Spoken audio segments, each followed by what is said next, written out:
Now, talks on the peace deal became a headliner again today as Pakistan announces that it would happen soon.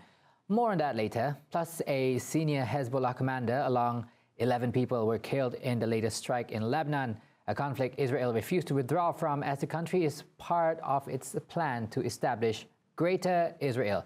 Let's have Razi Ahmad on to look further into these topics. Thanks, Yusuf. Earlier today, Pakistan states that it expects that a deal between the U.S. and Iran will happen soon, without giving any time frame. According to local reports, Foreign Ministry spokesperson Tahir Andrabi says if an agreement is reached in Pakistan, it would be an honor. However, he refused to confirm details of a potential pact amid U.S. media reports that Washington and Tehran are closing in on a one-page MOU. Further sources from the Pakistani government adds that Islamabad expects the U.S. and Iran to reach a primary agreement before U.S. President Donald Trump's China visit, which is scheduled for late next week. Pakistan hosted the first round of negotiations between Washington and Tehran on April 11th and 12th, but failed to produce an agreement to end the war. Now, in one of the many occasions, statement from U.S. President Donald Trump is coherent with those made by Iran. In a recent interview, he states the deal is getting very close.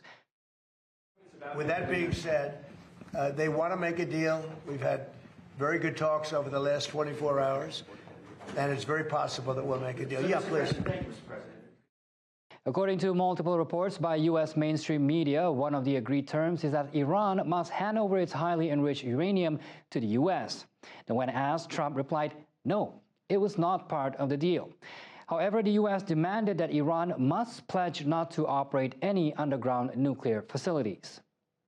Now, in Lebanon, strikes continue, and Israel confirms that a senior commander from Hezbollah's elite force was killed after it bombed Beirut's southern suburbs on Wednesday.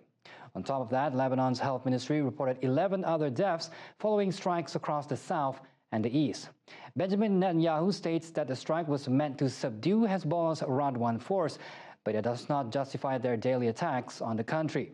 Beirut and its southern suburbs had been spared Israeli attacks since April 8, when massive Israeli strikes across the country killed more than 350 people. AFP reports that the attack came when Trump says there was a very good chance of sealing a peace deal with Iran. Amid continued tensions over the Strait of Hormuz, Iran states that the country's ports are prepared to provide maritime services, technical support, supplies, and medical assistance to vessels operating in Hormuz and regional territorial waters. Reports by Iran's Islamic Republic news agency IRNA, all vessels navigating territorial waters, particularly those located in Iranian waters and ports, can benefit when needed from supply services, fuel provision, health and medical services, as well as maintenance materials. The organization says the message would be broadcast through maritime communications networks and very high-frequency VHF systems in the region 3 times daily for 3 days. And finally, Netanyahu says his country is prepared for all scenarios in dealing with Iran, in a video statement released by his office. In a video statement, he says the U.S. will be the backbone in resolving all situations, including removing all enriched materials, which many assume is uranium, from Iran while dismantling its enrichment capabilities. יש בינינו תיאום מלא, אין הפתעות. אנחנו חולקים יעדים משותפים.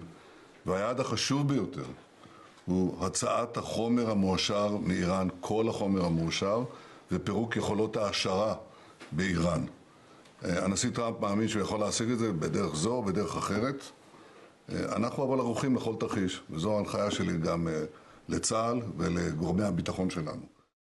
Those were some of the updates from ongoing conflict in West Asia. Let's go back to Yusuf for the rest of tonight's report.